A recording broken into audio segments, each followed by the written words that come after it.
Good evening and good day, whatever time it is for you. I am thankful that you're here. I'm grateful to spend some time with you. Let me know what you think of that intro. It kind of is sticking with me. I feel like it's a little bit cheesy, but anyways, today we are going to be talking about how I had to ask for help this past week. Really, it was the end of last week, and I think it's important to share that even though uh, I'm supporting other people, I am making a career out of it for myself. Sometimes I need help too, and that is the beauty of peer support is that I sit in it with people and I go through it myself. I've been through it. I go through it. That's why I'm able to support people. So if you're just walking in, welcome. I'm so glad you're here. It's so nice to see you today. Go ahead and drop a comment. Let me know who's here. Let me know what you're going through too. And I will not waste any time here. I'm just going to get into a little bit of what happened. Rachel, hey Rachel, nice to see you, love. Love you long time. Love you long time. And Rev Rashim, hey Rev, nice to see you. Hey, thanks for all your really nice comments this weekend on my video. That was really nice to see. Ben, hey, welcome in, welcome in. I love Ben dropped the first comment right at 4 o'clock. That was a really nice comment to see. So even though I look like I'm doing pretty good right now, which I am. I've recovered. I feel so much better now than I was feeling at the end of last week. So let me tell you a little bit about what happened. If you're interested in hearing me out, I had to ask for support last Thursday. I was just feeling super off, super overwhelmed with life. And if some of you I know, some of you I know from Carol Herder's channel. Some of you, hey Balliet Brand, nice to see you. Some of you I'm sure haven't heard of Carol Herder's channel, or maybe it's new to you. If I have a mod in here who would be willing to drop Carol Herder's channel, that would be awesome. If not, I'll drop it later on in the stream. But Carol is a huge source of inspiration to me. She has been clean and sober for 29 years now, and she does daily meetings over at her channel. I found myself going over to her meeting on Thursday and just feeling so overwhelmed with life. And I told on myself, I said, I'm feeling super overwhelmed. I don't even know how to vocalize what I'm going through right now. And I think so often, for me anyways, that is the case where I don't even know where to start with explaining what I'm going through. I can't even bring myself to bring pen to paper, which is usually helpful to me. But in the beginning, sometimes I find it really challenging to even get the pen to paper. Don't even know where to start. So Carol was kind enough to open up her platform, and she brought me up as a guest on her channel. Hey Mo, Miss Heather, hey Kingdom Within, welcome in everyone. It's so nice to see you here. I'm just talking about how I had to ask for help last week. I went on to Miss Carol Herder's channel, and within a matter of 30 minutes or so, I felt this transformation in me. I went from feeling overwhelmed and hopeless and not even being able to put into words exactly what I was experiencing to feeling light and relieved and like, all right, I can handle this. I got this. And it all happened within a matter of just 30 minutes. If we're talking about why it happened, I got a lot going on right now. A lot of really, really good things going on. And actually, talking with a friend last night helped me realize that I probably need to have some communication with my medical care provider. I told y'all a while back that I was given permission someday, not today. I don't have permission today, but someday I was told that I might be able to use responsibly again. And it really has thrown me for a loop at times. And so I've last night, my friend suggested that I tell my nurse practitioner, like, don't ever tell me it's okay to use. Maybe one day I will feel like it will be okay, and then I can have that conversation. But I think it's been all a little bit overwhelming to think that I'm coming up on my 3-year clean and sober birthday, and uh, to think about one day being able to use has just been really overwhelming. In addition, I'm going to be starting a new job soon. I'm doing the whole YouTube thing, which is super fun, and I'm enjoying it. The job is a perfect fit for me. It's in peer support. I'm really looking forward to it. Anyways, all that being said, I just kind of felt like my walls were like crashing in on me, and I felt super overwhelmed. So I had to throw up a white flag. I had to tell on myself, and wouldn't you know it, it really, really helped me to feel better. So that's basically what happened. I'll get into more details with some additional things that have come up, and also some other tools that really helped me, just in case it might help you too. I don't want to get too far behind in the comments though. So uh, Balliot Brent just tuning in. Cheers. Not going to be able to stay for the whole stream, but wanted to say, hey, for part of it. Hey, Valiant Brain, I'm so glad that you came in. It's always nice to see you. Rev says, what is the biggest thing you want to overcome this year?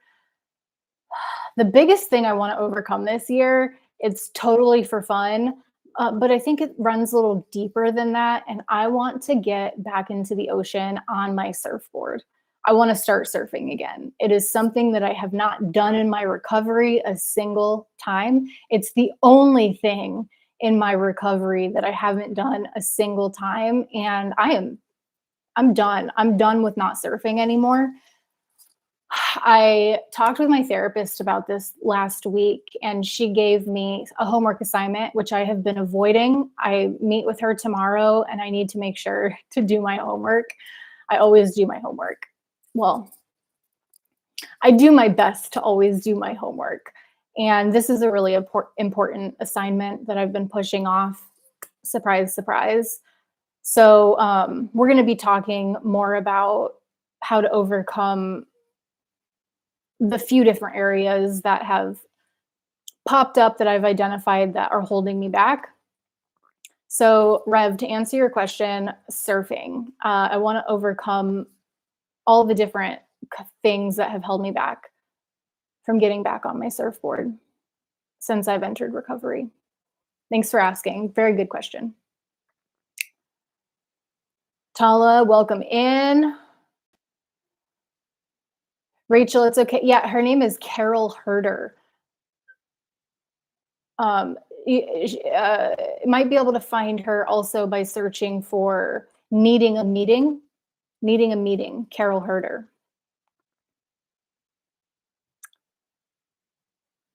Heather says, hi, Tara. Hello, everyone. Hope your day has gone well. Thanks, Heather. Today has been better. Today's been way better. I noticed that since I told on myself, since I asked for support, I've had a lot of people reaching out, some friends that I've had for a while, wanting to know if I'm okay. Also, some new friends have offered their support, and that's been so nice just to feel seen and heard and supported. So if that's you, you know who you are. I really appreciate you.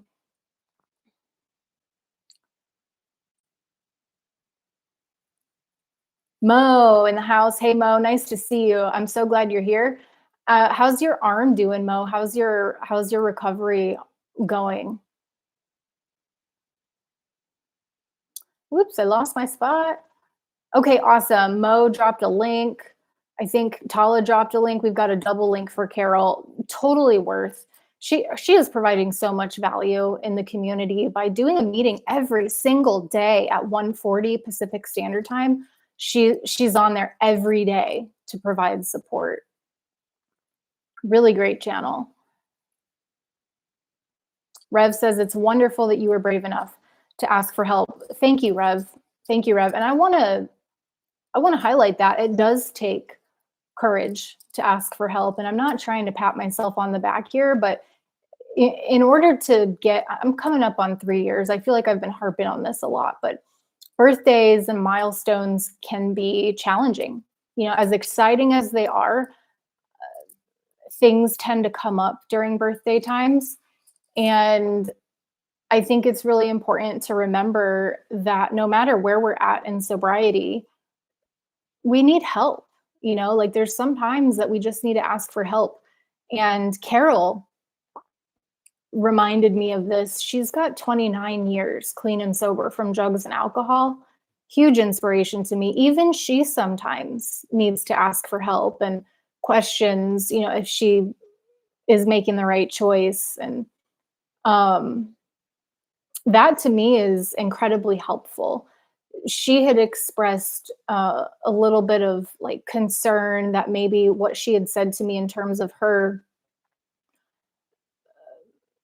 having a challenging time, like if that was disheartening to me. And no, I actually think it's quite the opposite. I think hearing about people's struggles and what they go through can be really, really helpful. Because if I just saw people going through recovery, like some people make it sound and look so easy. And while it does get easier, we still have speed bumps in the road. We still have hurdles that we have to get over. And I think it's so helpful to see people talking about it and being open and honest about what they're going through, because it tells me that I'm not alone. It reminds me that it's okay to ask for help. And as a matter of fact, it's the reason why I've made it to 2.75 years at this point is where I'm at.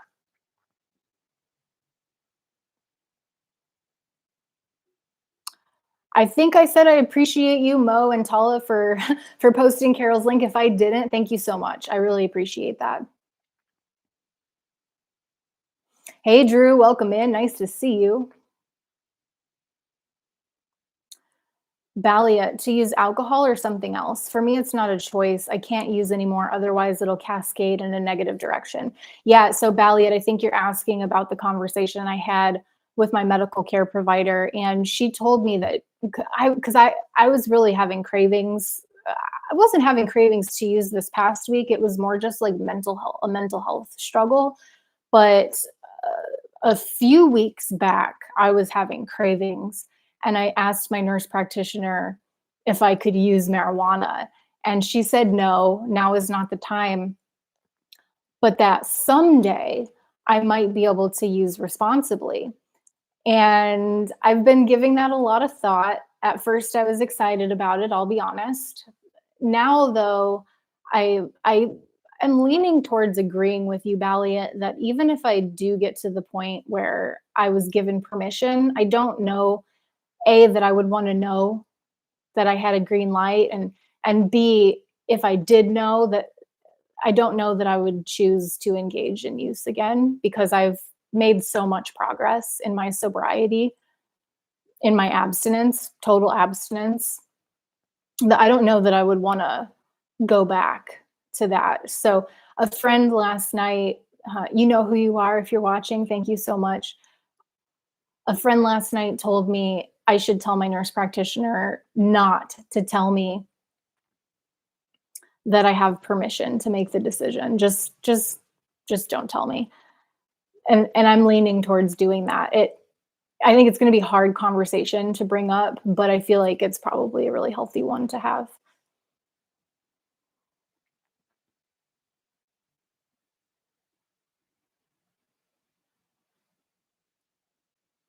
Valiant says that's awesome. Oh, I like the waves you sent, Rev. I'm just seeing that. And Rachel both sent in surfers and waves. I dig that. That's going to be me in 2024. Valiant says that's awesome. I have a few friends who live in California and love to surf. I've never done it, but it sounds like a rush. It is a rush, and it's like kind of like a cup of coffee to me. I don't know if y'all can relate. Probably some of you can relate to this. A cup of coffee to me is exciting. It's delicious. It also is relaxing and calming to me, like all at the same time. So, like stimulating, calming, delicious. It smells good. I feel like that's how surfing is. For me, it just satisfies so many different senses and fills me up. Rach, I definitely didn't realize that you were struggling with it as much as you are, and I'm so sorry that it's been rough. I know you'll pull through. Definitely here if you need anything. Thank you, Rachel. I really appreciate that. Did Mike walk in? Hey, Mike, nice to see you. Been ghost listening. Schoolboy Kai in the house. Welcome in. Always nice to have you guys here. I gotta switch to live chat because I think I missed some of the comments. Mike, my favorite ghost listener. Yeah, Ben. So Ben gave the full name of Carol's. I can never remember her full name, but there were a couple links posted earlier in the chat. Drew, wintertime is always the hardest for me, right after Christmas and New Year's. Yeah, it's interesting, right? The holidays always bring up some stuff for me too. And maybe it's like sort of a hangover of all that, everything coming back to normal, coming back to neutral. Travis in the house. Hey, Travis, I like that fire emoji.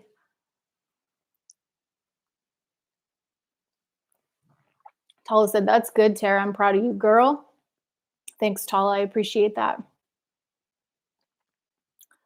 Miss Heather, today has been better for me as well. Sunday, I was overwhelmed and football was on, but did not get a beer. That's great news, Heather. I'm so glad you've got one more day to add to your string of days that you've been putting together. Football season with the beer, that's challenging. Beer's been sounding kind of good to me too. It's not that I want to drink it, it's just like the taste of it, to the point where I've even thought about getting a non-alcoholic beer or something like that. But I don't think that's a route that I'm going to go. I think it might be too slippery for me personally. But to each their own, like if that works for you, it works for you. Balliet, I totally understand. Yeah, I can't touch alcohol or certain stimulants or opiates again. I haven't had a problem with my CBD and THC, but I also understand it's completely different for everyone. That's really insightful of you, Balliet. Yeah, it is different for everyone. And I have thought about CBD myself. Honestly, though, I think it might be too slippery of a slope for me. And I don't have physical, like chronic pain. All my discomfort is emotional. It's like a mental health issue. So I think CBD for me, like for some people, it works really well in the THC thing.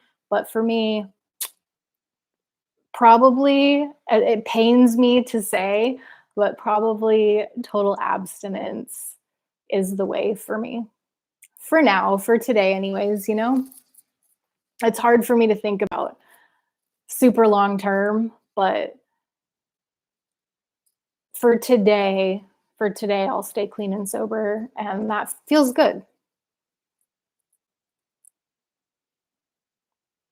Mo's doing good, and thanks for your concern. I'm so glad to hear that, Mo. And it's really nice to see you here. Mike says, "What up, Rachel?"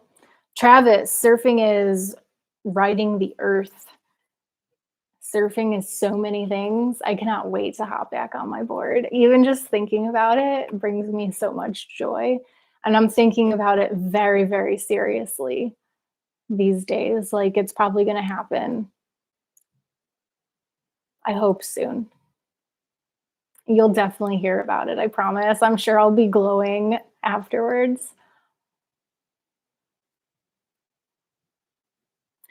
Ben, you are such an encouragement in ways I can't really get into at this point. Ben, you've piqued my curiosity. I understand if it's not something you want to go more into, but I appreciate that, and I think it's a really nice compliment. So thank you. I'm glad you're here. Balliet says, never really been a part of a recovery community. So this is cool. You know what, Balliet? It is cool to be a part of a non-conventional uh, recovery group. And some of you know that we launched a recovery meeting last Thursday. It was so much fun. It was a really good turnout. It was a tiny turnout, but it was like perfect for the first meeting. It was a group of 4 of us for the actual meeting, and then we opened it up to chit chat afterwards, and several people trickled in to just talk and hang out. And why did I start telling you? Oh yeah, I remember, because someone had expressed, so like this is on me. I made the decision to open up the meeting with reading from AA that really resonated with me. Someone after the meeting expressed that it was um, somewhat triggering to them because they're done with AA. They don't want to be involved in AA. And I so respect that. And so this meeting is going to be evolving. And I know like some of you in the chat, hey, Marky, nice to see you. You passed that test like a boss. Marky, I knew you were going to pass that test. I'm so happy you did, man. Congratulations. That's great news. That's great news. So let's give Marky a celebration. Congratulations. He passed his test. He's been working hard on that. Way to go, Marky. So, okay, so back to the meeting. It's interesting to be a part of a non-conventional recovery community because there's really no format. There's no structure to follow, and I would love to have structure, but probably part of what's going to make this new recovery meeting fun and exciting is that it could be different. And some of you in the chat, this is what I was just about to say. Some of you in the chat remember the original conversation that was had about this meeting, and that we could have a different leader every week and choose a different like piece of text or something like that to lead the meeting on. But feedback that I got from people who were actually at the meeting was that it might be better to not have text and just share from the heart, just share from lived experience and what we're going through, because that would make it different than any meeting I've been to. Granted, there's a lot of like, I haven't done Smart Recovery, I haven't done Celebrate Recovery yet. I'm open to exploring them. But for now, in terms of this recovery meeting, perhaps for the next one, we'll lean towards just sharing from the heart and not having any potentially triggering texts to open up the meeting. I loved that feedback. So you know who you are if you gave that to me, and I have taken it to heart, and I really appreciate the feedback. If one of my Kimmy in the house, hey Kimmy, nice to see you. If one of the moderators could please post a link to the Discord. We are going to be having another meeting this Thursday, and it's going to be at the Discord posted. Hopefully one of my mods can post a link to the Discord. Super fun, super fun. You can show up and it's video. If you want, you can just have your voice on, kind of like a Zoom meeting, but it's on Discord. And I really enjoyed it last week. So if you were there, if you came during the meeting, I loved having you there. And if you came after for chit chat, that was super cool too.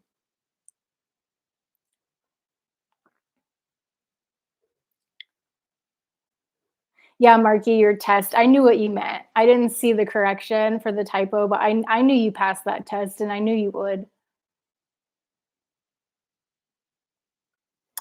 Heather says, I'm not going to take the chance of a non-alcoholic beer for now as well, right? For some people, I think it works and it's probably comforting and is a good placeholder. But for some of us, myself included, Heather, just to reiterate what I said a few moments ago, I don't think it would be a good choice for me. I'll take a soda water with a lime or something like that.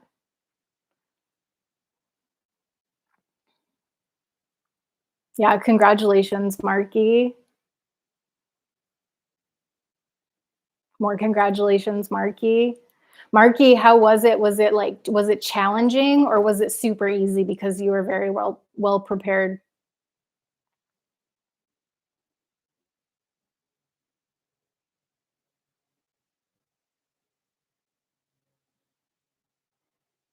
Rachel says, welcome to King Burger, Kimmy. I think I missed the boat on that one. That's one I don't get. What up, Rachel? Hey, Drew. Where you can have it your way, but don't get crazy. Heather, something's going on with Kimmy's keyboard. Marcus. All right, Tala just posted a link to the Discord. Right on. So on Thursdays at 7 o'clock Pacific Standard Time, we have a recovery meeting. I know for some people on the East Coast, 7 o'clock Pacific Standard Time, that's 10 o'clock your time, and it's probably too late. It's the reason that we scheduled it at that time was because the people on the East Coast that were going to be participating, I knew um, who like responded that they would be participating, said that that time slot worked for them. And I wanted to be inclusive of everyone that expressed interest. So if that time doesn't work for you, we could always move it back like an hour or two. Just let me know that you want to go. Marky, I don't know if you're interested in going, but I know you're not going to be up at 10 o'clock your time to go to that meeting. But if you're interested, I would be open to moving it back so that you could participate. But then again, there's some people who can't do it that early and they need it to be later. So I just need to know what people need. So let me know what you need. And if you're just coming in, I'm so happy that you're here. Welcome in. I'm just talking about how I needed help last week and how much better it felt once I got the support that I asked for. I've got some other things I want to touch on too. So stay tuned for that. Rach, putting headphones in, I'll be listening. Okay, Rach, thank you. I'm so glad to see your face in here. All right, so let me take a sip of this.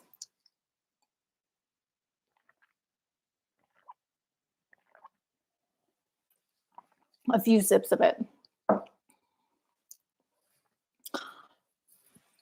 So one thing I want to add about Carol's channel that I thought was really great, and Ben, if you're in here, I want to celebrate you, because one thing I thought was fantastic when I went up for support on Carol's channel last Thursday, and it's up there if anybody wants to see, I was in rough shape. There were a couple people who came up to the panel who are normies. They identify as normies in terms of substance use, but they were able to be present with me and provide really great support. And I was educated by someone who might still be in here ghost listening, you know who you are, that in Celebrate Recovery, there are all different types of people, and people who don't struggle with substance use addiction and who might be dealing with other types of addiction like shopping or sugar, all different types of addiction.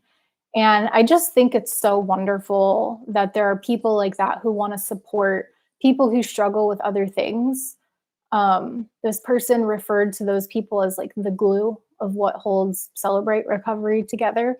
And I just thought that was so profound. And so if you're in here and you're a normie and you're just wanting to support people who are looking for support, thank you so much. Thank you so much. It inspires me to want to support people who have other conditions, you know, like I specialize in mental health conditions and substance use conditions. And by that, I mean, I provide peer support. I'm not a therapist. I'm a peer support specialist, and I'm not trained to help people process trauma. I am trained to help provide support. And I think it's great that there are people who take time out of their days to support other people with different type of conditions. So thank you very much. You're an inspiration, truly.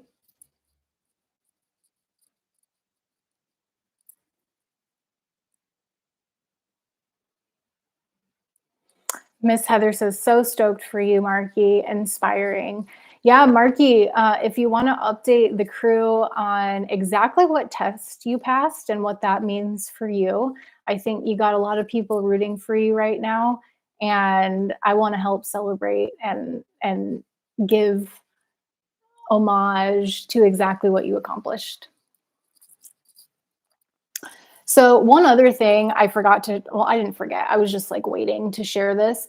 So something that happened yesterday, I was just like, okay, one more thing. But by this time I was feeling pretty stable. So it's not really like, I think because I dealt with the thing, like I got support and brought myself back to my normal baseline. What happened yesterday, not really that big of a deal. Whereas had I not dealt with it, I think it would have been way more frustrating. So, if you've ever had dental issues before, you'll be able to relate to this. So I put my dental work off. I've mentioned this before. I put my dental work off in my substance misuse times for over a decade. Didn't go to the dentist a single time. So you can imagine all the work that needed to be done. I'm so thankful and blessed that I didn't have to have a root canal after not going to the dentist that long and having decay in my mouth. Like you could clearly see um, cavities that needed to be addressed. But I ran away from it. I avoided it, just like a lot of us run away from issues that need to be taken care of. And I know I'm not the only person who has had dental issues to address. So, anyways, the past few months, I've been working on my dental health and had all my fillings taken care of. Thank God insurance covered it. And so I had cracked a tooth many, many years ago, and I've just been rolling around with a cracked tooth. It didn't hurt or anything. It just was cracked. The dentist found it and ordered a crown to be put on it. So this process started several weeks ago that I had to have a temporary crown put on while the actual crown was being manufactured. Some of you are probably familiar with this process. Well, the first crown, this is like a whole story, right? So the first crown didn't actually fit my tooth. So they had to put another temporary crown on. So that's temporary crown number 2. Redo the impression, send it into the lab. And I had a appointment scheduled for not this Friday, but next Friday to have the permanent crown put on. Well, I get a call last week saying that the lab needed me to come back in. They found an issue with the impression that was taken. So they need me to come back in for another impression. So that'll be temporary crown number 3. Well, what happens yesterday? I'm eating my sourdough cookies, which don't even have anything hard in them at all. They're soft and delicious and gooey and not hard at all. All of a sudden, I thought it was one of the white chocolate chips that had like crystallized or solidified or something. And I like pull it out of my mouth. It looks like a white chocolate chip. Turns out it was my temporary crown that had cracked and popped off. The whole thing popped off of my tooth. I don't know how that happened. I wasn't even eating on that side. It wasn't sticky. It wasn't hard. I don't know how that happened, but anyways, I called them today and let them know what had happened, and now I have a like emergency appointment scheduled for Friday. If come Friday I'm experiencing pain, I'll go in and they'll take care of it then. If I'm not experiencing pain, they said I could just cancel the day of. They made a note so I won't get charged any fees or anything. But it's a hassle. It's annoying because now I'm going to have to potentially go in on Friday if it's an issue, but it doesn't hurt. Thank God there's no pain. So it's like one more thing. You know what I'm saying? It's one more thing to add on. But again, to reiterate, I think because I threw up a flag and asked for support last week when everything came up, it made the dental issue a little bit more manageable, a little more tolerable, not as uncomfortable. And when it happened, it was just like, oh, this is annoying, but it's not a big deal. So that happened.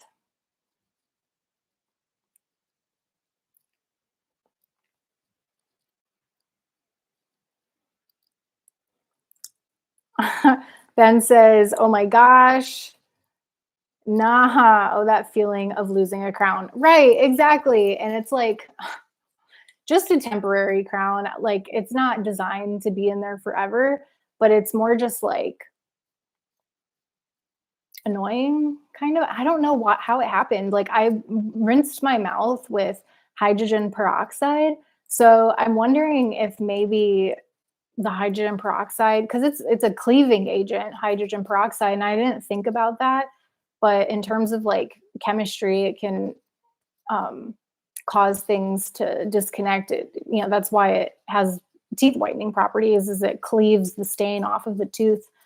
So it could have been the hydrogen peroxide. I don't really know, but thank God it doesn't hurt.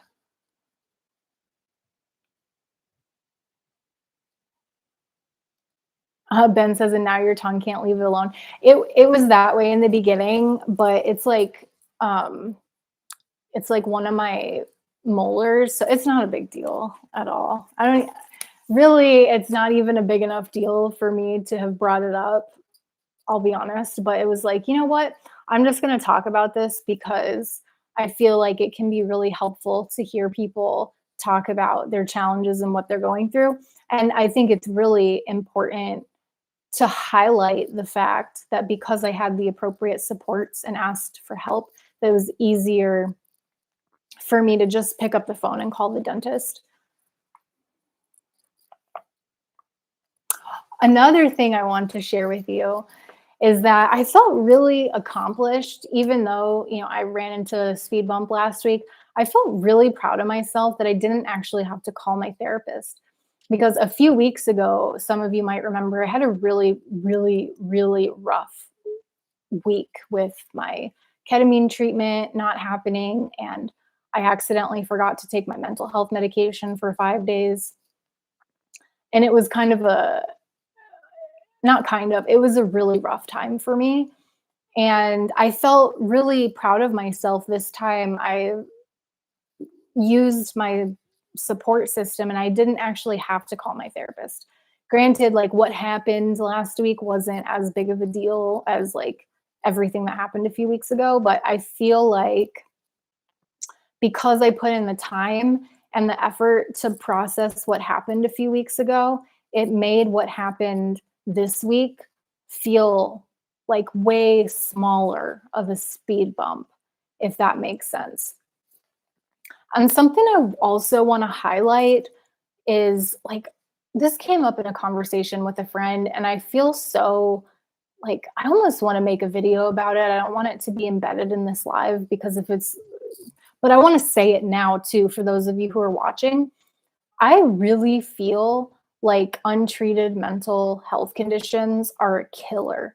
Like, even I think people who struggle with substance use, who take a step back from recovery and start using again, I really, really think that it's untreated mental illness that drives us to do that, because some people can stop using, get clean, and feel better almost miraculously.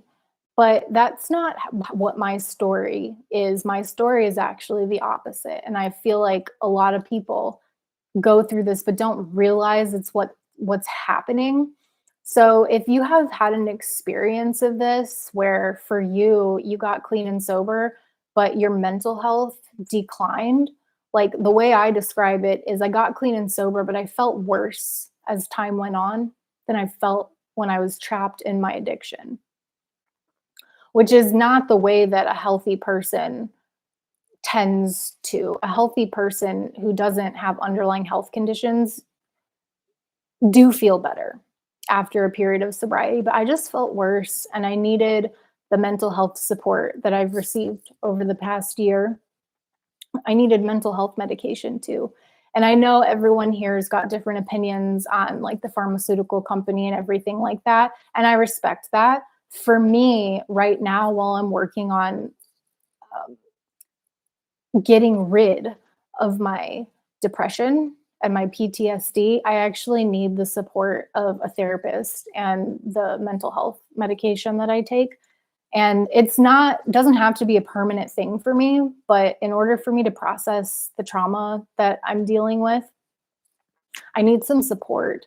So I just wanted to share that. And I may even, like I said, make a separate video. I want to make a note of that.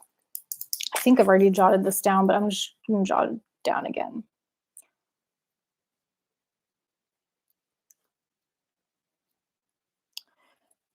So again, just to reiterate, I really think that if you get clean and sober and you're driven to go back out and use again, there might be some benefit in getting some additional support from a medical and mental health care team.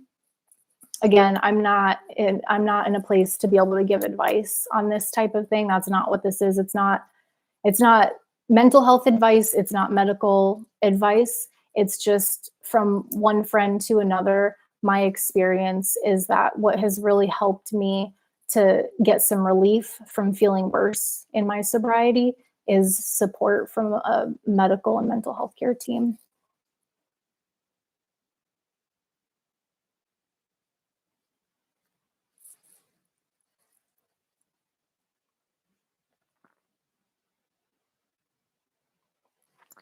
Y'all are quiet tonight. How was your day? I've just been talking about myself quite a lot. So we know that Marky passed his test, and that's super exciting. If you've got something that you want to share, a struggle that you're going through, or a celebration like Marky, please feel free to drop a comment. I'm so interested to hear what you're going through. I can't imagine that I'm alone in what I went through this week, but I've got, oh, one other thing I wanted to say. Let me take a sip of water.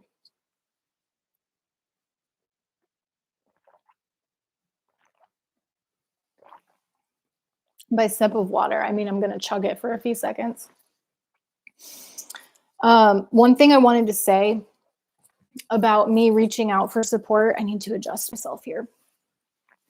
When I reached out for support, it didn't take long. It was like 30 minutes is all it took. And then all of a sudden I was feeling pretty shiny again. And if you're interested, if you care to go look at Carol's channel, I was on there on her panel last Thursday afternoon. She does one meeting a day. And I was like, I was crying in the beginning of it. I was not okay. And it was only 30 minutes or so. I think I touched on this already, but I think it's important to highlight that my process was from a state of overwhelm and sadness to a state of empowerment and feeling like, all right, I can handle this. I got this. I felt such a load off of my chest just because I went in there and told the truth. You know, I was honest about what I was experiencing. And I told them also about, you know, having to face the choice on whether or not I want to use someday. So it felt incredibly empowering that I was able to be open like that, that it was heard, it was received, I was supported. Then I felt okay, you know, and I feel like we all have people like that in our support systems, or if we don't have people like that, we all need people like that. Lots of people like that who can be there for us. It only took 20 to 30 minutes. Megan in the house. Hey, Megan, how are you doing, love? I've been thinking a lot about you, hoping that you're doing good. I'm just telling everyone about how I struggled a little bit last week. It felt super intense at the time, but I got back to baseline relatively quick by tapping into my support system and sharing what I was going through. And now little things that are coming up, like the dental issue that popped up. So for those of you who are just coming in, yesterday my temporary crown cracked and the whole thing popped off of my tooth. So, not to fear, I called the dentist. I'm not in pain. So, if I'm still not in pain, I will go in 2 weeks and get my new temporary crown put on while they fit me for the final one. Again, this is not a big deal, but I really, really think that had I not done the internal work to process the overwhelm that I felt from my life getting back on track, it's almost like I've got a fear of success happening right now. Like I've been so comfortable with the way my life has been the past year, even though I want more. Like I want to be going in the direction that I'm going, but it's almost scary to think about that like I'm headed back to a more normal type life. I'm going to be moving into a new place, God willing, soon, new job. Um, it's all really exciting. It's also, the unknown can be scary too. Megan, relatable, was feeling the same. Glad you're doing okay. I'll hit the replay earlier, but watch from here for now. Right on, Megan. I'm glad you're here, friend. I'm so happy to see you. And it's good to know that someone was feeling that way along with me, that I know I'm never alone. I don't know why sometimes we feel so like nobody in the world could possibly understand, or like for me it's like I don't want to admit that I'm not okay. It's really hard to admit sometimes that I need help. But I think in my experience, those are the times that I actually get the most benefit from throwing up the flag and telling on myself. So I hope that helps someone feel empowered to reach out to somebody who you trust when things get hard.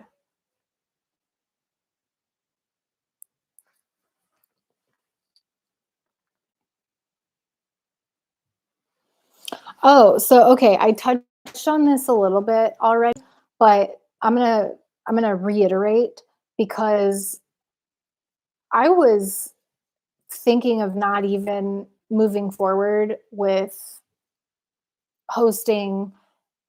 I don't want to call it hosting because it's not my meeting, but like I got the ball rolling on it. I like scheduled the time. I led the first meeting. I might even lead the second meeting while we get things rolling and try to figure out the format of like what we're going to do. But the format might be that there's no format. Anyways, I was feeling before I reached out for help on Thursday morning, or afternoon, I was feeling like I couldn't even do that meeting. Like it was too much for me. Like I needed a break, I needed to disconnect. But I am so glad that I worked through my stuff on Thursday because that meeting was fantastic. I really enjoyed it. It was fun and like really helped me feel better just having everybody there chit chatting, talking about recovery, talking about other things. So if you were there, thank you so much for showing up. You probably had no idea that I had struggled that morning because I don't recall sharing that, which I don't know why I didn't share that. It's that hidden depression. Like I'm so programmed to portray that everything's fine, even if it's not. But I'm glad that I got the support I needed because it allowed me to show up on Thursday night. And it was really fun. So if you're interested, I mentioned it already, I'll mention it again. Thursday night at 7 o'clock Pacific Standard Time, we're having another recovery meeting. It'll be the second one of this group series. I don't know what to call it. The second meeting of this meeting, and you're absolutely welcome. It's over at Discord, and if one of the moderators could post that link again, it would be really, really helpful to me.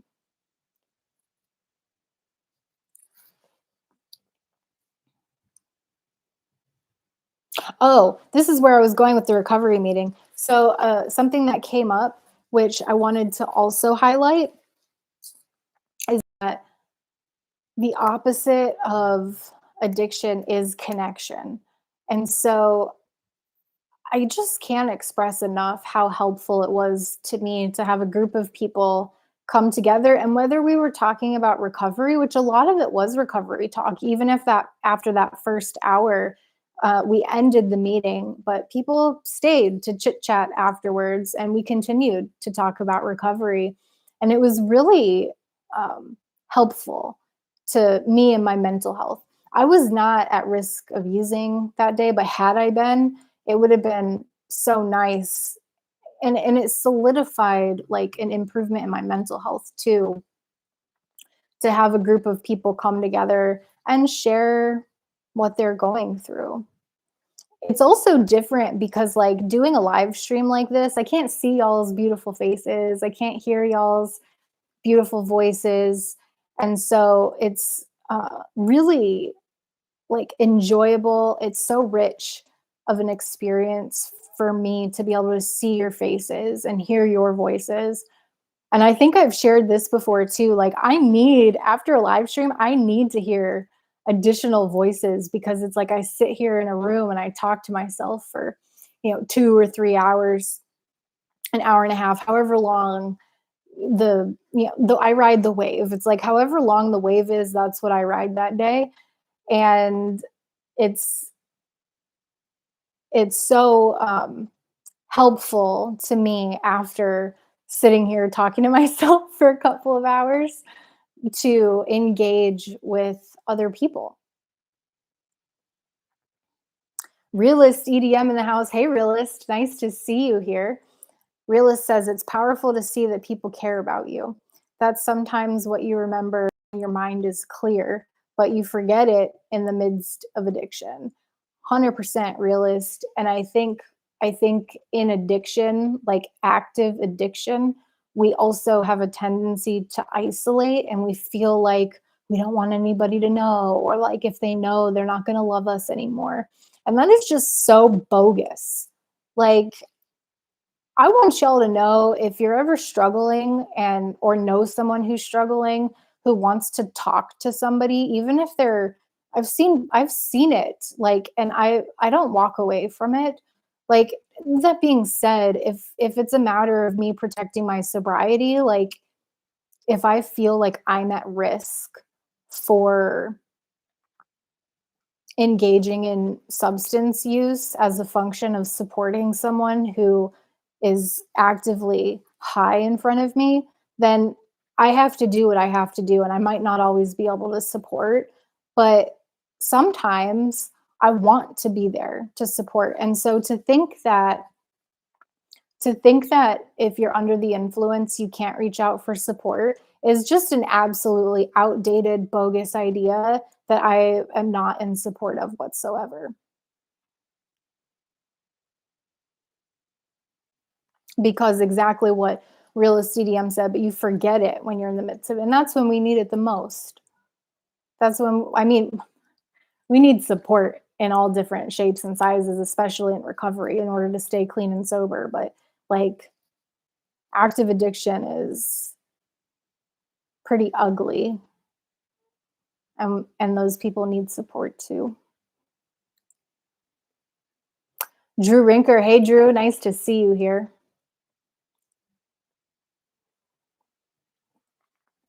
Miss Heather, being new to these type of meetings has already been supportive to my recovery.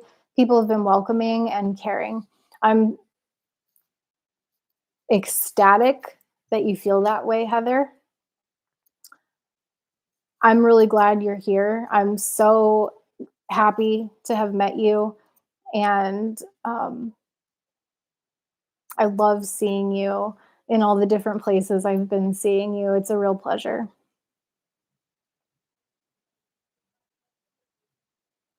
Megan is happily taking down Christmas decorations, right? Or Xmas decorations, right on, Megan.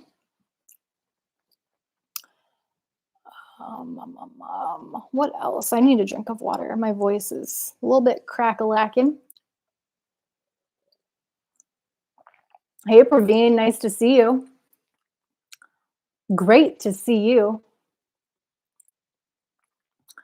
Megan, outside of social support, what are some of y'all's coping mechanisms that help independently at times? This is a great question for everyone to answer. If you've got coping mechanisms, which we all do, right? If you're so willing as to share with us, because I could always use more coping mechanisms. And actually, Megan, that was a perfect segue into a point that I jotted down in my notebook here. Let me just take a drink of water while other people respond, if they're so willing.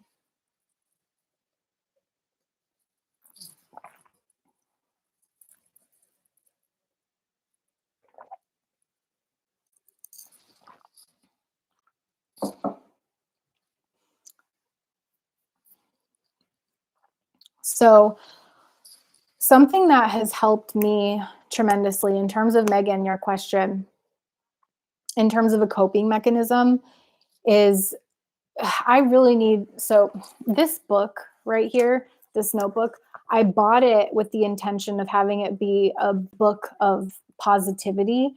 And I ended up blowing it. And I always just use one notebook to write everything in it.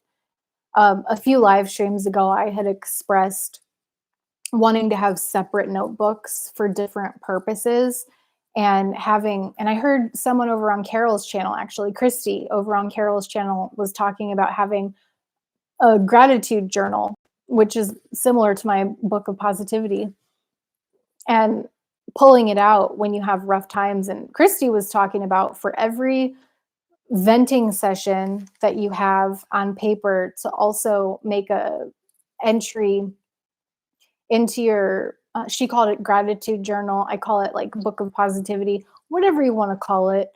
Rose is a rose, right? So I think having putting energy into identifying positive things in our lives, things that we appreciate, things that we're grateful for, is a fantastic coping mechanism when things get out of control, we'll say. And for me personally, I cannot go straight into positivity if I'm overwhelmed. I have to deal with the negative emotions, address them, do some journaling, talk to somebody about it before I can actually be present and have the ability to identify things that I'm grateful for.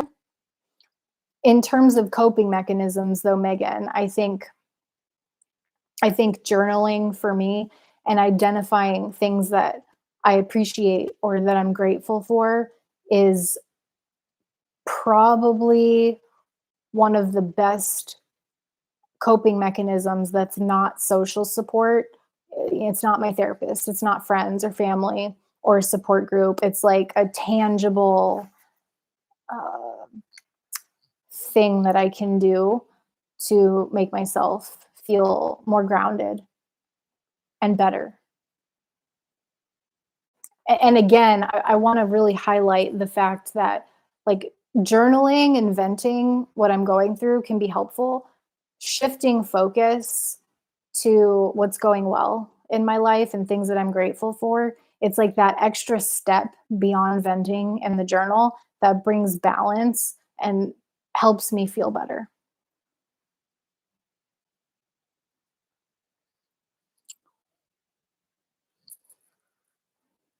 Ben says, yes, Drew, so good to know everyone is not like my parents and leave the lights up all year.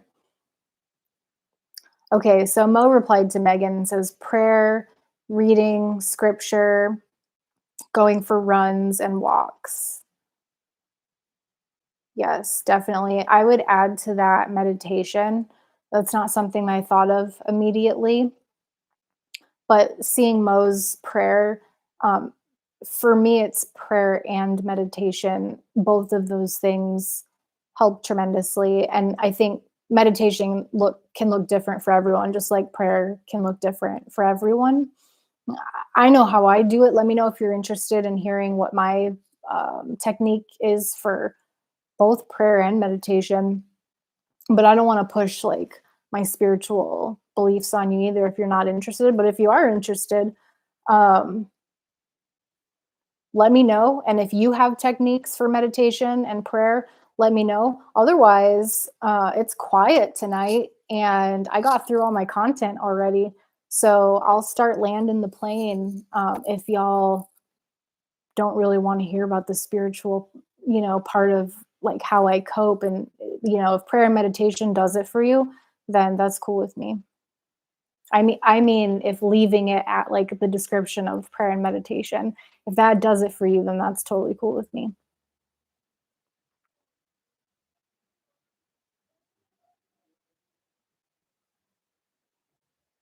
Scott, hey Scott, nice to see you. Thanks for rolling through. Scott says, "What's up, girl? Finished my certified peer recovery training yesterday. Awesome, Scott. How was it? How was it? And now, do you have a test that you have to take? Because I still have to take my test. I haven't even scheduled it yet. I have been putting it off. I avoid things like that sometimes, but I'm considering scheduling it in February. I'm interested in how your certification is structured. Like, do you now get the opportunity to schedule your exam, or did you already take your certification exam? So like the way my training works is I graduated, I'm a certified peer support specialist and can practice peer support. In order to bill Medicaid, though, in my state, which is Medi-Cal, I have to pass a test. So I'm just putting it off. My mentor says I'm not going to have a problem passing it all at all, but I'm trying to give myself as much time as possible to like read through my book and all of that. I'm so proud of you, Scott. Way to go. Way to go. Scott, if you care to share while we're wrapping things up here, what what were some of the key takeaways from your training that really resonated with you?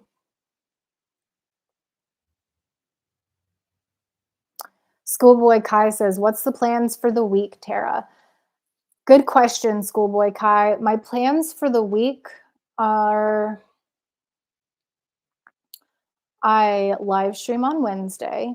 I think I might be going on a group panel tomorrow over at Kimmy's Playhouse, but don't quote me on that. Kimmy, if you want to chime in on that, feel free. And to drop a link too if you want to. And let's see, Wednesday I'll be going live, probably running some errands on Wednesday during the day. I feel like I have something. Oh, I have a um, what's it called? Appointment. Like, what is that thing called? I have an appointment I have to go to for my mental health. It's a psychiatry appointment. Low key week this week for me. Nothing too serious. Mo is starting up a Bible study on Friday. I'll be attending that.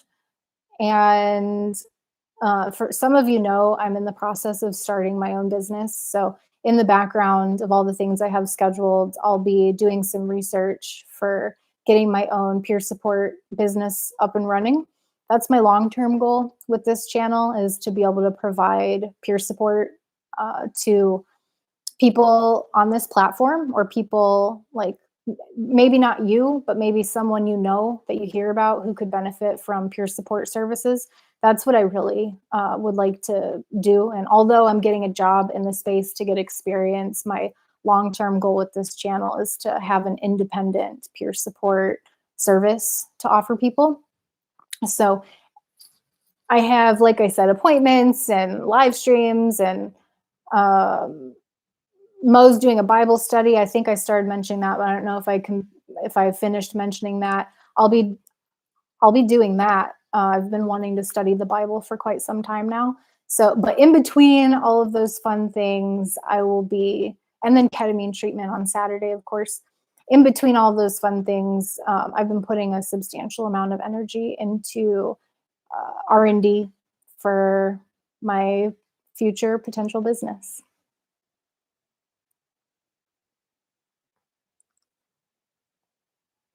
Scott says, I'd like to talk about peer recovery support if you have time.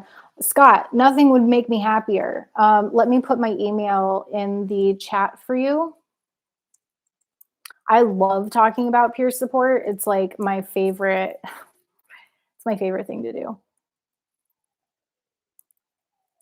I can't believe they're going to pay me to do that at this place I got a job at. So Scott, I just put my email in the chat. Email me anytime.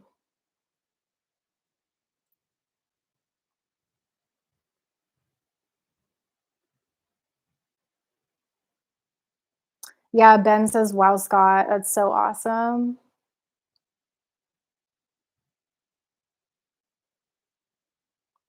Megan, something else that just popped up in my brain about other techniques that are not social support, which is one of my favorite, as a lot of you already know, is exercise.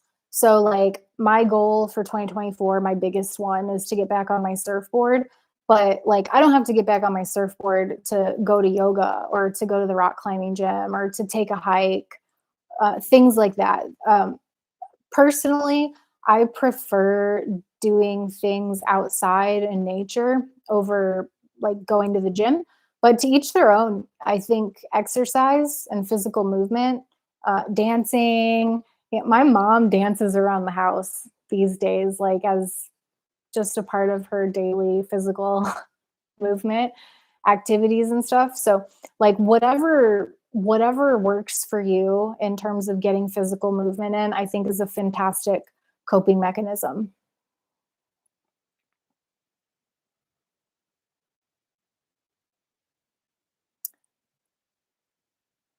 Thanks, Ben. I'm seeing your that's cool Tara smiling comment. Thank you. I appreciate that. Scott, correct. I'm taking it soon. Honestly, it was so life changing. I honestly miss it. I know, me too, Scott. It was life changing. I 100% agree with you. Like I feel like I'm a better family member and friend because of that training, independent of being able to provide peer support.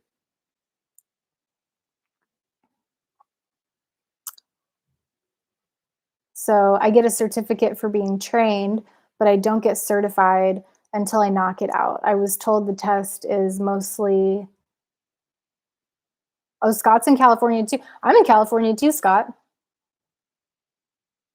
Mostly, probably ethics, I think is mostly ethics, which would make sense. It made me understand how biased I am through my experience getting into recovery, that sometimes my thinking has been flawed because I haven't been keeping up with the culture. I agree with that. So some of you know I have an AA background, and I thought AA was the end all be all for the way to think about and to move through my recovery.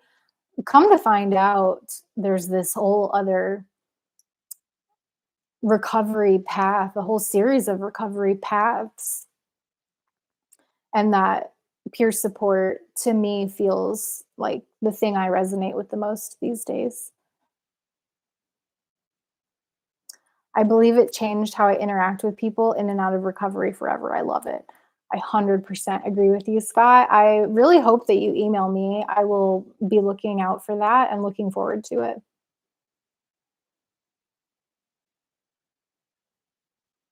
Mo says, Tara, I highly recommend you start a Clarity FM. You know what, Mo? I have never talked about it before because I never remember to, but I actually did start a clarity.fm. There is a link in my description on my YouTube channel. I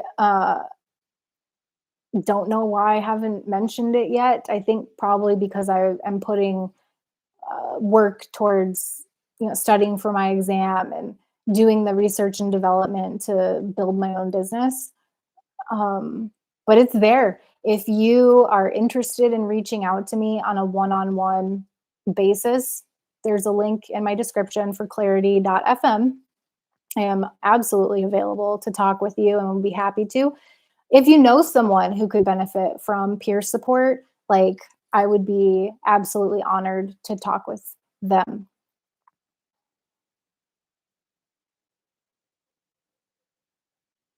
Schoolboy Kai says my internet just froze. I'm glad you're back, Schoolboy Kai.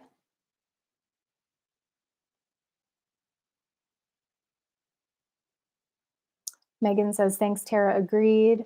I think with the coping mechanisms.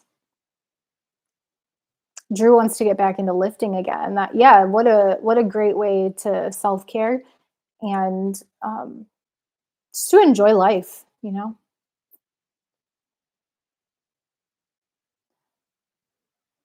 Schoolboy Kai. That's great. A beautiful way to stream or a beautiful week to stream.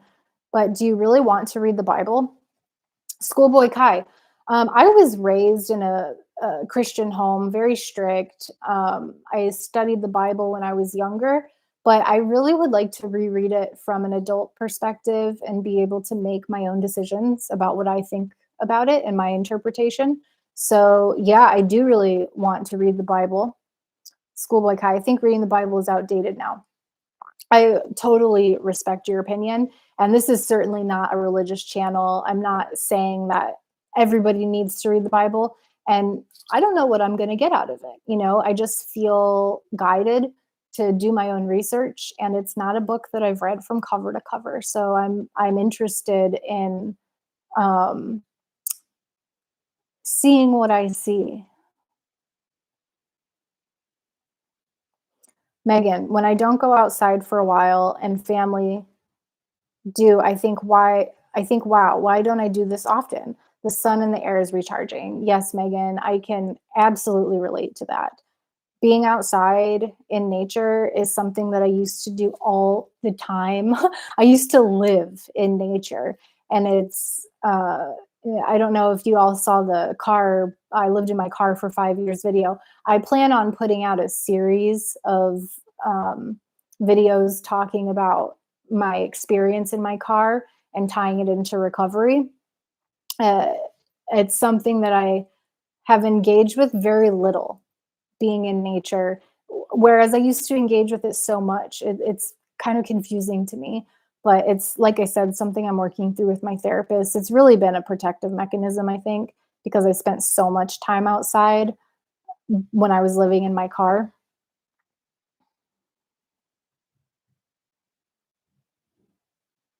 Yeah, Scott ethics. I knew that's what you meant.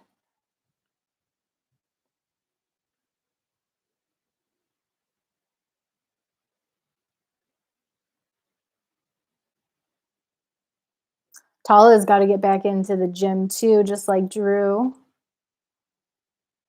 I have a cable crossover that's a lot of fun, Tala.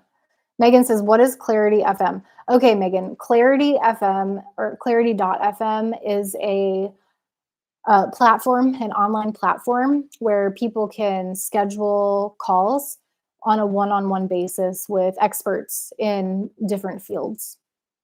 So you go to clarity.fm, just do a Google search for it or type in, I think, clarity.fm into the search bar, and um, or go to my description and click on the link. I linked it. So you can just click on that. And if you're interested in scheduling a call with me, one on one, you can schedule a time for that. Kevin over at Kick and Addiction does that as well.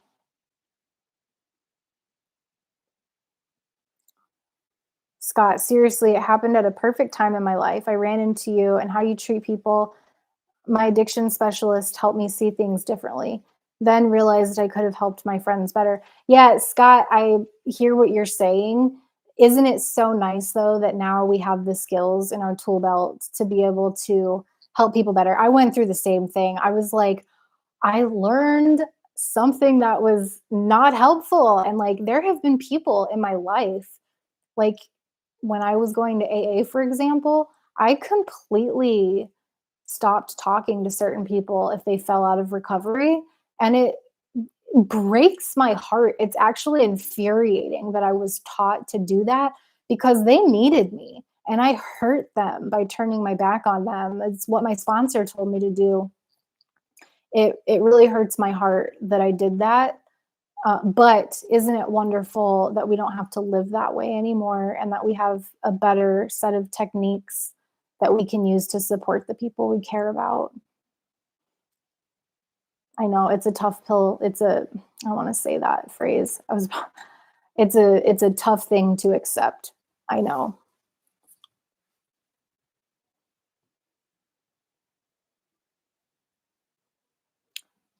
Tala wants to get some resistance bands.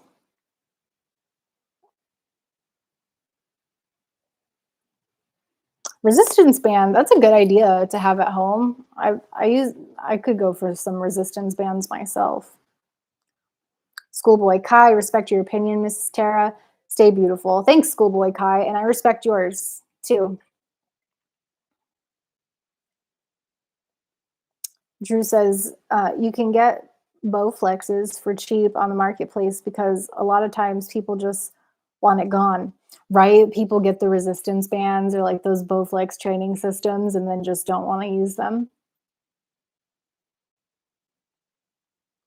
Scott, I mean to say I gave your channel to all my classmates. Scott, thank you so much. That's so nice. I would love to see more peer support specialists roll through here. It would bring me such great pleasure to have all that support here, not in a selfish way, but just like that's exactly what I'm wanting to build is like a group of people who can support each other in a way that's up with the times, in a way that is actually effective and inclusive. So thank you so much.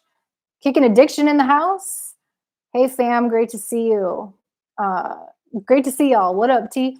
Yo, kicking addiction. You came in at just the perfect time. We were kind of like, I don't know, the waves that weren't as big today. So I was like, I might land the plane if the conversation, like we were talking about coping mechanisms, and I gave a little bit of a summary on a challenging time that I had last week, but I was able to work through it, thank God. And then the rest of the week went by really nicely because I took the time to address what was happening, swept up the garbage, threw it out, and now I don't have to deal with it anymore. So I'm chilling. I'm chilling, Kevin. I think that I forgot. Well, I don't think. I know that I forgot to take the lid off my tea, so it's not going to be hot, or so it's. It's hard for me to talk this evening. I'm not sure why. It's going to be too hot for me to drink. I don't know if you can see the steam. You probably can't see the steam, but I'm just going to pour some in my glass here. When I pour it into my glass, it cools off faster than if I leave it in the thermos. Then I can drink it. Yeah, Drew, exercise in general is just so good for recovery. I totally agree.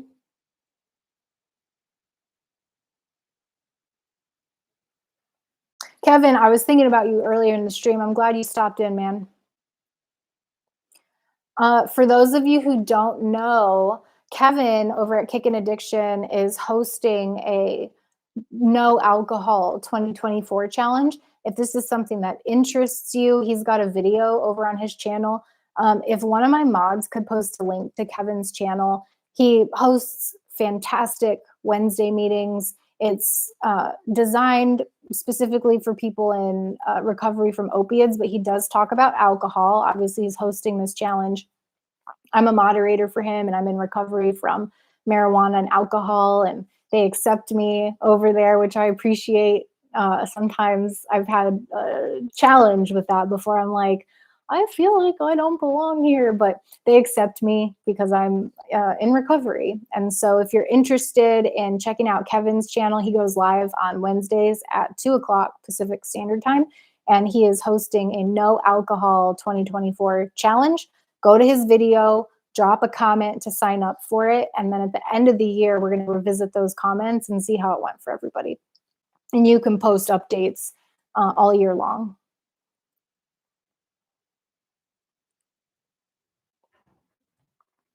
Scott says, yeah, they were like, does anybody know where you can find an atmosphere like this class? And I was like, you're smiling. What was your favorite part of training? Scott, that just warms my heart. That's like the nicest thing I've heard in a while. Well, today is the nicest thing I've heard today. So thank you very much for that. I appreciate it. And what was my favorite part of training? Really good question. I really liked the recovery language part of training. And where did you get training, Scott? I went to Crestwood Behavioral Health for training, and I loved how they were recovery language heavy. I'm still learning the new language and practicing it as I go. So I would say the recovery language, and I've also said before, I'll say it again, the role playing. We did a lot of role playing in my training class, and that was so helpful. It was always a little nerve wracking to like either get in front of the class or just in breakout groups do role playing, but I found it to be so incredibly helpful in terms of finding a flow and practicing the concepts used. So that's my answer. Learning about recovery language and the role plays were my favorite part. Scott says, I miss Kevin, baby, baby. Tala just posted a link to Kevin's channel. Thank you so much, Tala. Straight Talker in the house. Hey, Straight Talker, welcome in. Nice to see you. Hi, Tara. If you don't mind, I would really recommend getting to know or being reacquainted with Jesus through both testaments. Fascinating. Yeah, I am really looking forward to reading the Bible as an adult and coming to um, my own understanding of what that book is saying.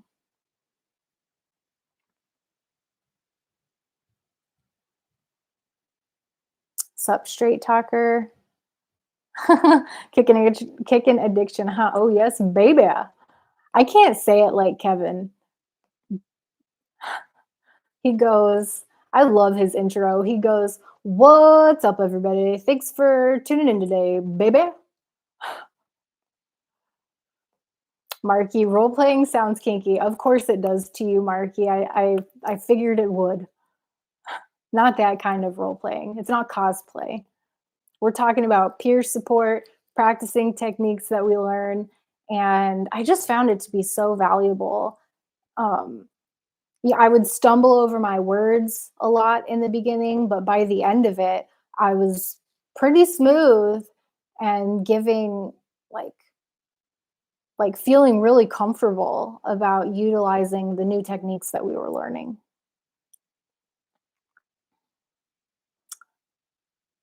Kevin says, "Good to see you, Kingdom. Always a pleasure." Scott says, refocus recovery. It has free online classes or in person in Minnesota. Oh, oh, you were in Minnesota. I don't know why I thought I saw you type out that you were in Cali, Scott. You're in Minnesota. Okay. Well, still, email works in all states. So that's convenient.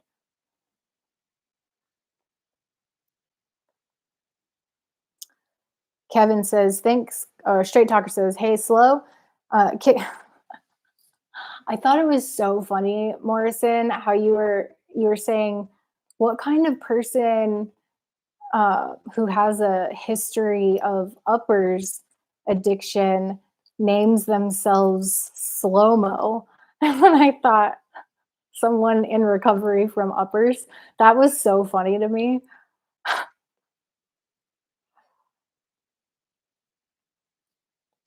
Kevin, thanks, Kingdom. T, have you had any clarity calls yet? If so, how did it go? Kevin, I have not. As a matter of fact, I just put the link up not too long ago. And this is the first time that I've ever talked about it on stream because Slow Mo suggested that I get one. And I was like, actually, I signed up for one, but I've never plugged it. I don't know why. I just never have thought to talk about it. But I would, of course, love to start taking clarity calls. I just no, I haven't actually done it yet. But Kevin, I know you have. How, Kevin says congrats on 200 subs. I almost said 2000. 200 subs. Thanks, Kevin. Thanks. It's been fun. It's super fun. And Kevin, if you have time and the bandwidth, I'm curious how clarity has been for you. Like, how often do you get calls? What's the quality of the calls? How do you like the platform in general from like a provider perspective?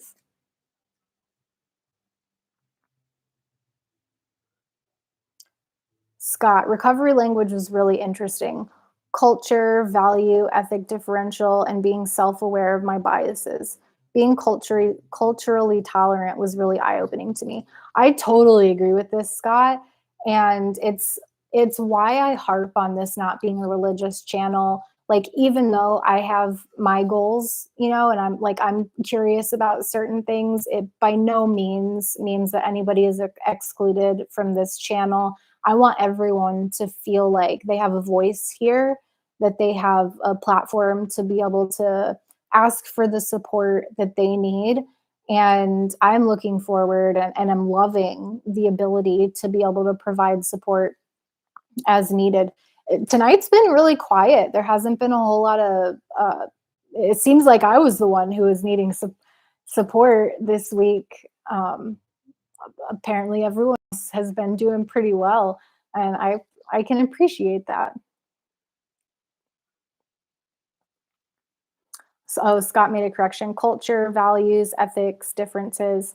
Anne Marie Bliss rolling in. I was just thinking of you, Anne Marie. Did your ears start ringing?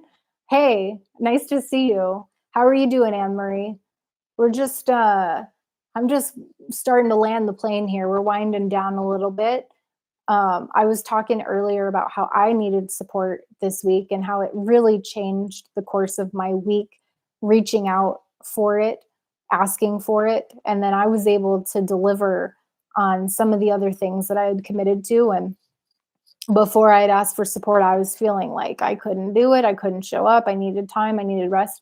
All it took was 20, 30 minutes of talking about what I was going through, and I was able to perform the rest of the day and like get back to all my normal scheduled activities. So that feels like progress for sure in terms of being able to show up.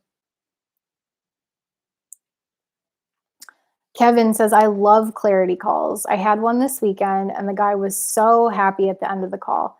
You could tell he was in a much improved outlook on his life.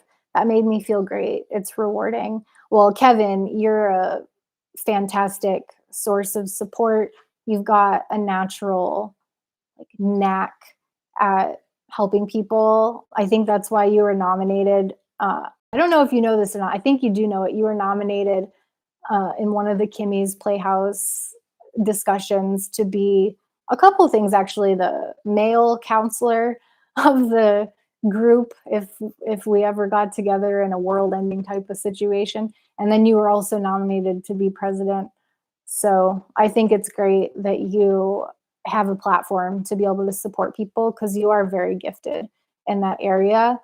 And whoever it is that you talked to, I'm sure was really grateful. And it sounds like you really helped them. So keep up the hard work, friend. You're a true inspiration.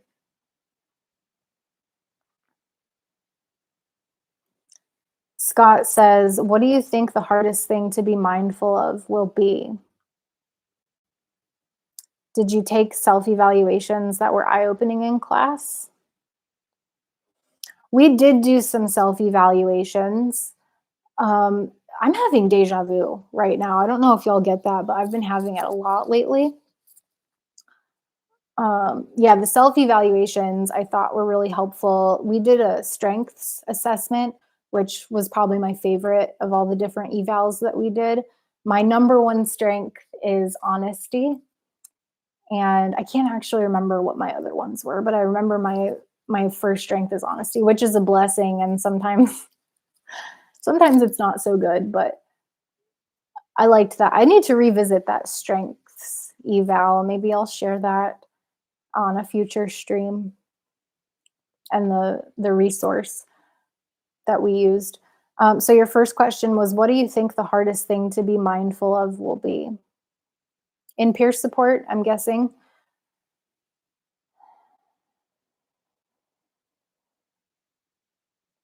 I think the most challenging part of peer support is not attempting to fix people.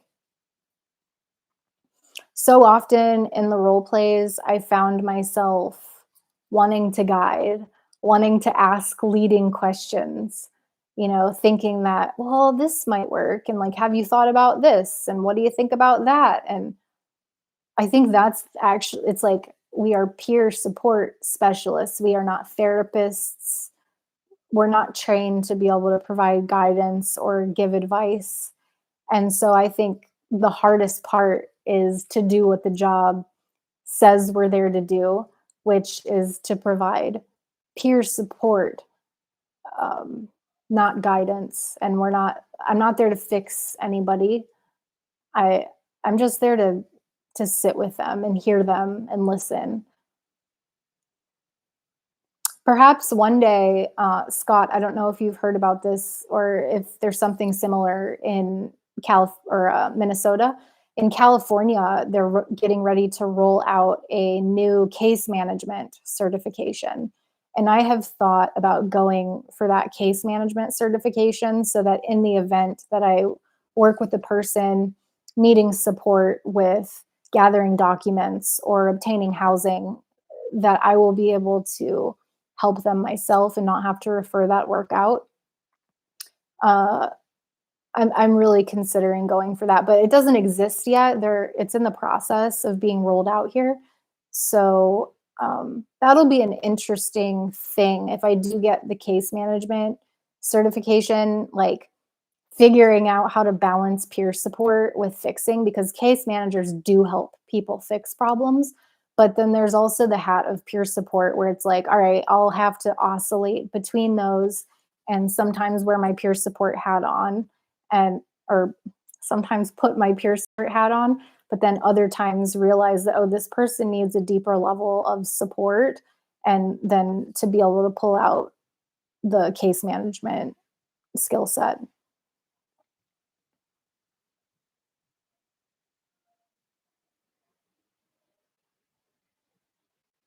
Kevin says, you'll do great on there. I think I've done about 40 coaching calls over the past 2 years.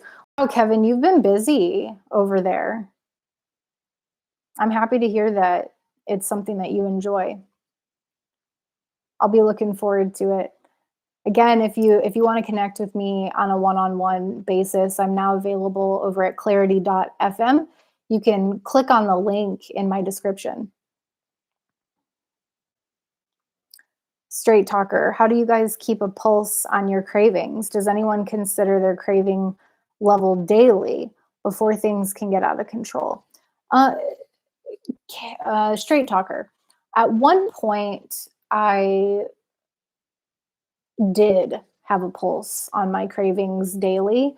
And during seasons, I take a pulse daily. But at this point, for me, just speaking from my experience, I don't feel a need to do that because even when I have mental health uh, speed bumps, or like um, challenges that come up, I don't find myself craving to get high all the time. It's more like that happens some of the time. And so for me, I'm at 2.75 years. I'm coming up on that 3-year mark. And if I need to, then I'm definitely addressing cravings and dealing with them as an issue. Usually for me, it's not cravings, it's some other thing that came up in life, some personal issue, some social issue that needs to be dealt with. If I don't deal with those things, oftentimes they can lead to cravings. So I like to kind of nip things in the bud so that it doesn't snowball to me feeling like getting high.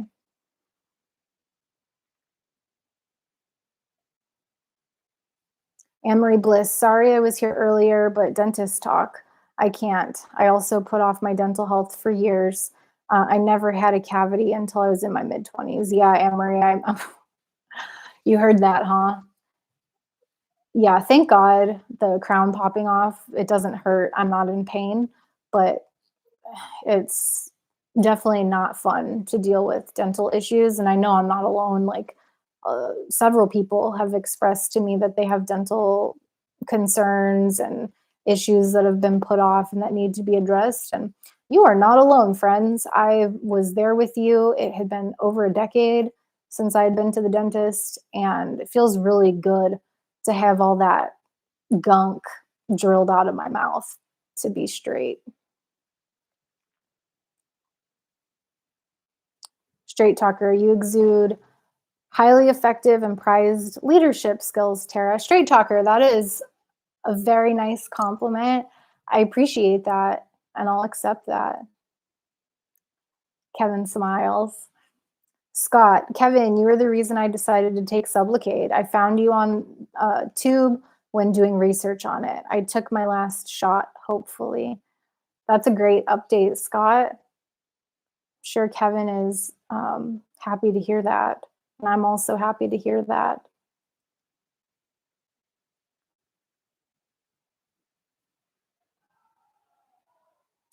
Kevin says, and to your question, I'd say Clarity does great as far as managing everything professionally. That's cool. I like the fact that everything is kind of managed on the Clarity side. It makes it easier for me to focus on the service and connecting with people and providing peer support.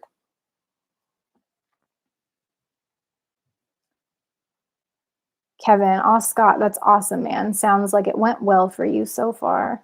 Yes, Scott, I'm definitely interested to see how your journey goes. And like I said, I'm really looking forward to connecting with you about the peer support side of things. You're the first person on my channel who's reached out to me that is a peer support specialist. So that's really exciting. Scott says, it made me realize I need to take a different approach into self inventory. Me too. I always say let's get a chemical eval, get a therapy. You need get a therapy. You need to do this. It made me understand the power of CPRs, CPRS.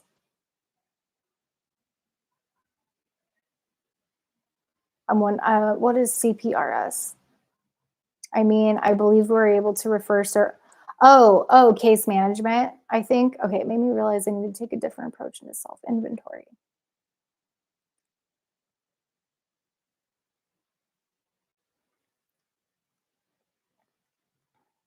Right, Scott. Yeah, we're able to refer services.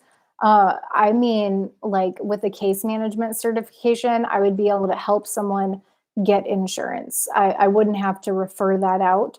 So I think um, there's a lot of pros to getting a case management certification. I think there could also be a lot of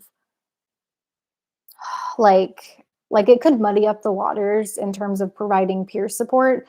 Might end up being easier for me to just refer that out and say, go to this person, come back to me when you after you have insurance. You know, I haven't decided what's going to be the best for me. I'd really like to do some more research once that certification is rolled out, because I can't make a decision unless I know what it's going to entail.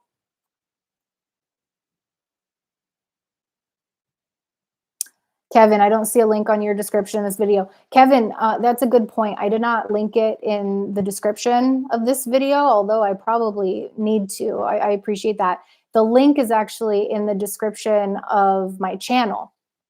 So if you go to the main channel on the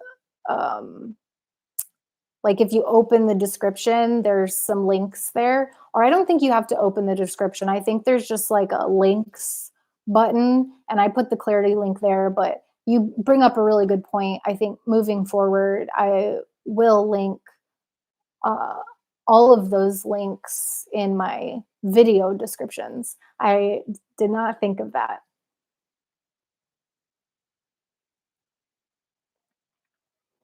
Oh, baby. Kevin says, where Kimmy at? Kimmy was in here earlier. She stopped in. Kevin, she might be driving or listening. I don't know.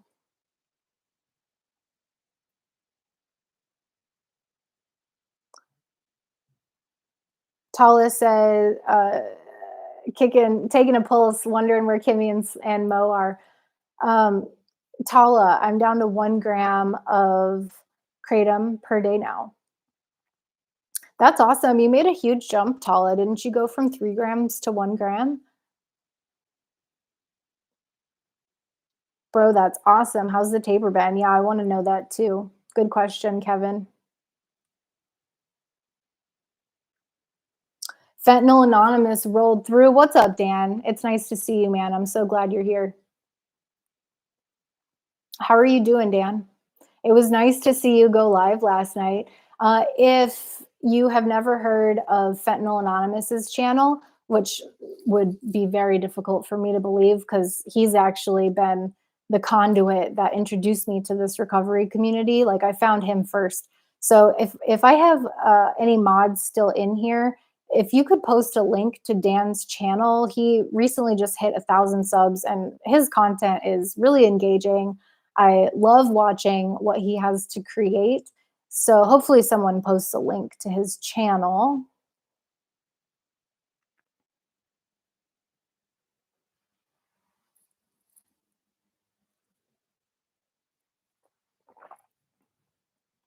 So Scott says, I agree. I feel like I used to cope. So if I'm coping or finding support to help me cope, it can help resolve or keep away cravings. I used medically assisted treatment. Sometimes I think there's a divide between people who take mental health medication and medically assisted treatment. I tend to think they're really similar in function these days, and makes me absolutely wild inside when people talk poorly about either one, MAT and mental health meds, because I think they're so critical in so many people's recovery. I do respect people's opinion who are like, no, it's not good for me. I don't need it. 100%. It's not for everyone, but I happen to be one of the people who really needs that extra support.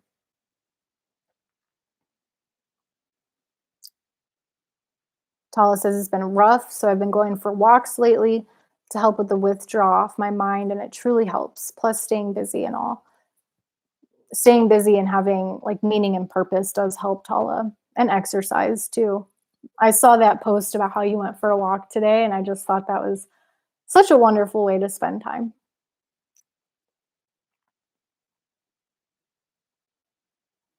Thanks, Tara, says Straight Talker. I just remembered that during treatment years ago, leaders had us use cravings and triggers interchangeably. That's interesting.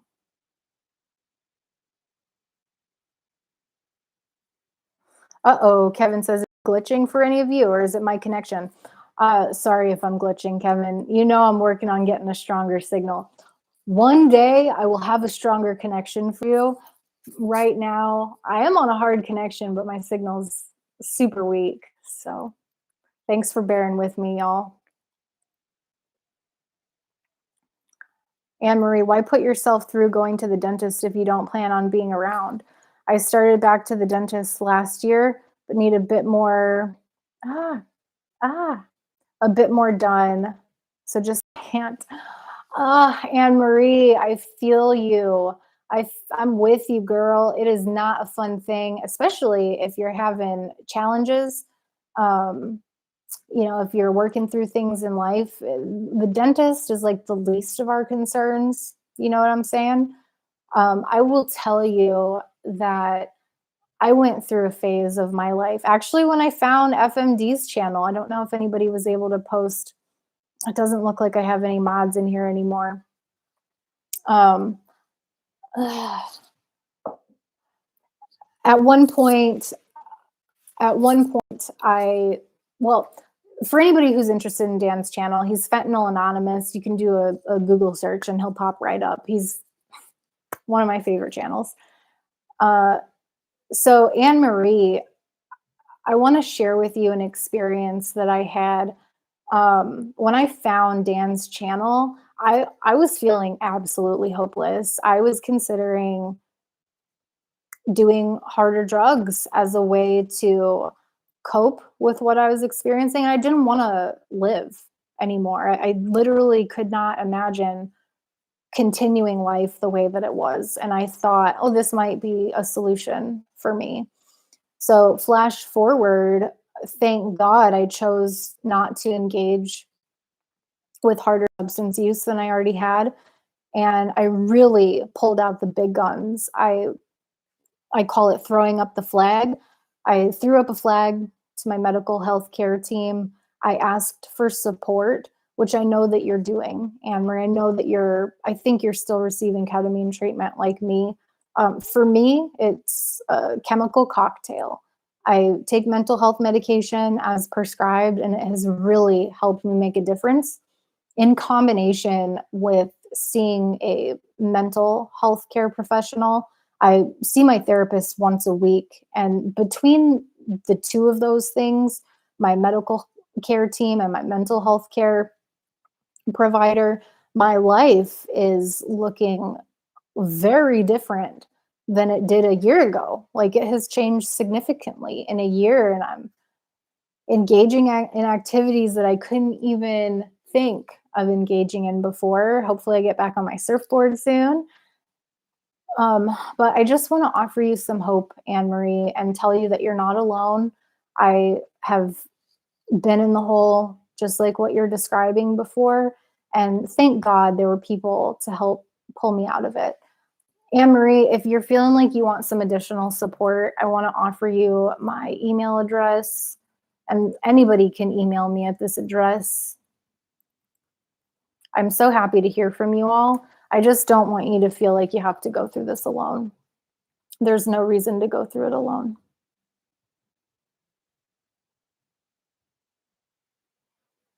And Anne-Marie, I think it's really brave that you expressed what you're going through. It takes courage to be able to put that stuff out there. So thank you for sharing. And I think it would be really great to hear from you.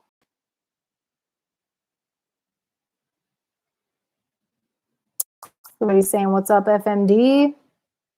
Kevin, I was doing Uber all weekend in 6 inches of snow. I'm a wild one. You are a wild one, Kev. I hope you made some good money.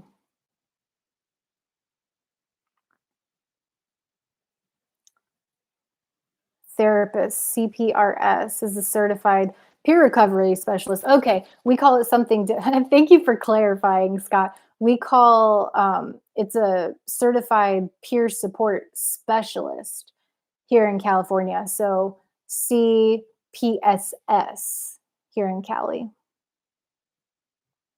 Scott, oh, that's freaking sweet to be able to bypass all the nonsense. The USA creates so many obstacles for people, especially people struggling with mental health or substance use disorders, right? That's what I'm saying. It's like, if I can have the ability to just help someone, let's just get to it. Like, forget all the back and forth and the go talk to this person and go. It's like, if I could just help someone get connected with the resources they need, then I'll do it, and I'll be happy to do it.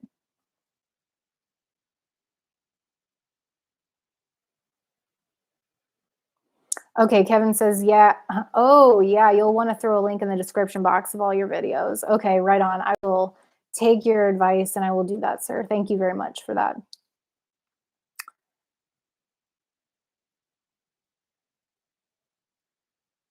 Right on. I think Drew just posted a link to FMD's channel. FMD is Fentanyl Anonymous. We endearingly call him Florida Man Dan, although I do believe he will be leaving Florida soon.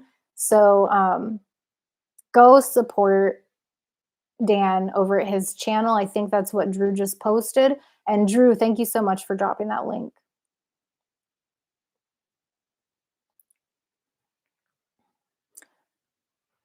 Scott says, I'm so excited I'm speaking gibberish. I meant to say I used to overstep when helping by telling people what they need to do, but that you can accomplish more with the same goals with peer support. Yeah, totally. It's so easy to want to guide people and advise people on what you think this thing for them is, but that's the whole goal of peer support, is to help empower somebody. Like, really, people have the answers inside of them if they can just get connected with the right source of support that helps remind them that you have the answer.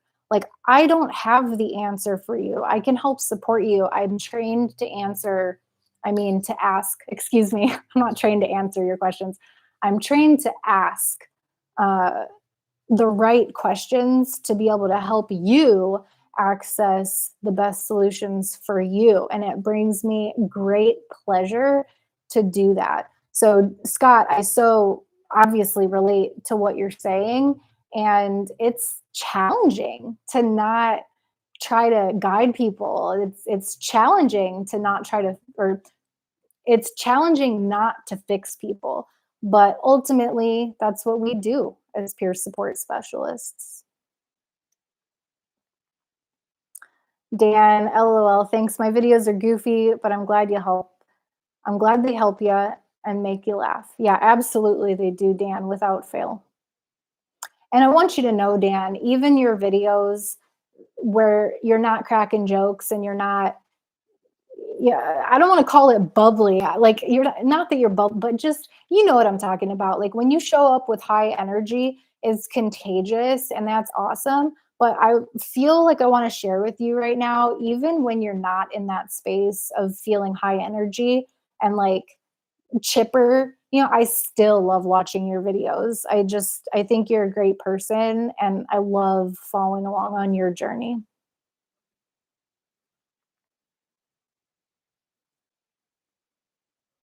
Smash the like, baby. Yeah, thank you so much. I appreciate it. If you're just coming in, welcome in. We have just spent a good amount of time, almost 2 hours, talking about how I hit a speed bump in my mental health recovery last week. I took support.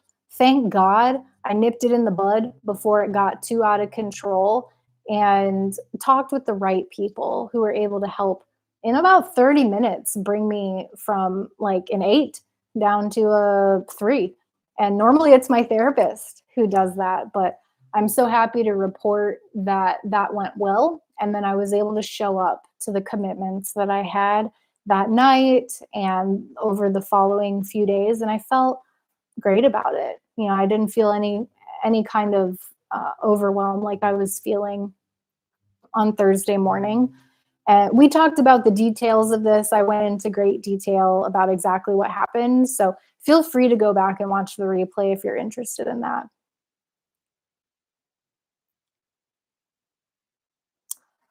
Oh, Kickin, you want to be on the Blue Wrench crew? I would love you to be on the Blue Wrench crew. I'm going to add you as a mod. I don't know if you're still in here or not, but moving forward, you have been Blue Wrenched, sir. I appreciate that very much.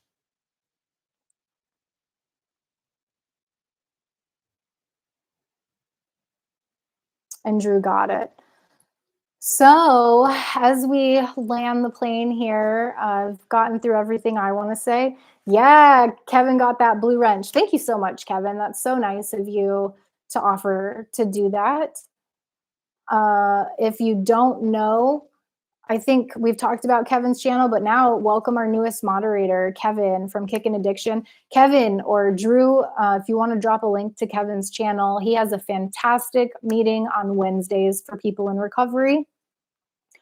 The focus is on opioids over there, and they talk a lot about Suboxone, Sublocade, Subutex, Brixadi, all things opioid related, but they also talk about alcohol, and they welcome me in. I'm blue wrenched up over there, so if you go over there, you'll see me and a lot of the people that are here right now.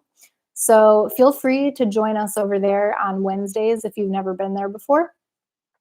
And welcome, Kickin' Addiction, as a moderator. I appreciate you. Again, if Drew or Kevin would drop a link to Kevin's channel, that would be great as we land the plane here. And Scott has Scott has another comment. Let's get to that before we shut her down for the evening. Scott says, I just want to say I'm grateful you became somebody I can connect with. It'll be nice to be able to talk to somebody who has the same responsibilities as me, but supports me as a peer. Scott, I love this comment. I love this comment. I'm so happy that we found each other. It brings me great pleasure to know that I'm valued in different ways. Like I'm valued as a peer support specialist, I'm valued as a peer support specialist. Uh, I do work hard, uh, creating content, showing up to these live streams, making videos. And so it's so nice to know that the work paid off in terms of establishing a connection with somebody who's psyched to make a connection with me. That makes it all worth it. Like I'm here for you. I'm here for all of you. And it brings me great pleasure to know that that's valued. So thank you for sharing that, Scott.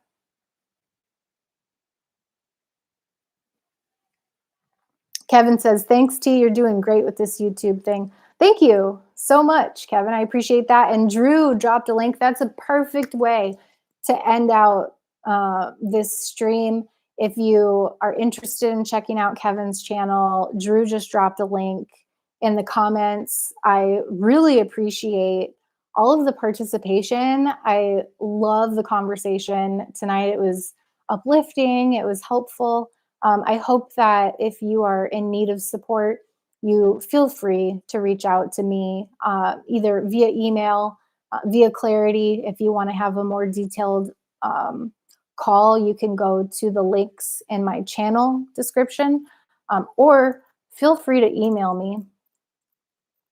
I'm going to put my email in the comments. The email's free. Straight Talker, great job, Tara. See y'all later, baby. It's such a catchy hook, Kevin. Ben says, thanks, Tara. Absolutely, absolutely. And thank you, everyone.